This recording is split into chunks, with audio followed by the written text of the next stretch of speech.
ఊపిరి ఉన్నంత వరకు సువార్త చెప్పాలి. ఊపిరి ఆగాక నా దేవుని ముందు నేనేం చెప్పాలి? నా లెక్క చెప్పాలి. ప్రభువా నాకు 20 ఏళ్ళు ఇచ్చావు, ప్రభువా నాకు 70 ఏళ్ళు ఇచ్చావు, ప్రభువా నాకు 80 ఏళ్ళు ఇచ్చావు, ఈ 80 సంవత్సరాలలో నేను ఈ పని చేశాను. అప్పుడు దేవుడు ఏమంటాడు తెలుసా? భలే నమ్మకమైన దాసుడా, మంచి దాసుడా. అలా నువ్వు అనిపించుకోవాలంటే, అలా నేను అనిపించుకోవాలంటే మనం ఎవరి పనిలో ఉండాలి? దేవుని పనిలో ఉండాలి. పరిచర్య సెకండరీ, పరిచర్య అన్నది సెకండ్. ఫస్ట్ ఏంటో తెలుసా? మన బ్రతుకు మారాలి. ఏం మారాలి?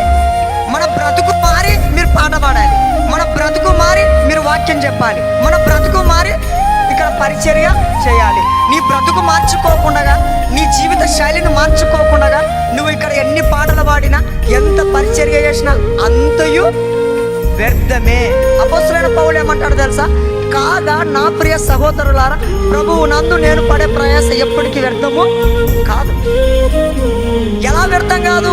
ఆయన జీవిత శైలి మార్చుకొని పరిచర్య చేశాడు. మనలో చాలా మంది జీవితాన్ని మార్చుకోం, కానీ పరిచర్య మాత్రం చేస్తూ ఉంటాం. దేవునికి నీ మనసు మార్చుకోకుండా, నీ బ్రతుకును మార్చుకోకుండా నువ్వు ఎంత పరిచర్య చేసినా అది దేవుని లెక్కలోకి రాదు. నీ జీవితం మార్చుకున్న తర్వాత నువ్వు పరిచర్య చేయాలి. కనుక నా ప్రియ సహోదరుల సహోదరులారా, ఈ సంవత్సరం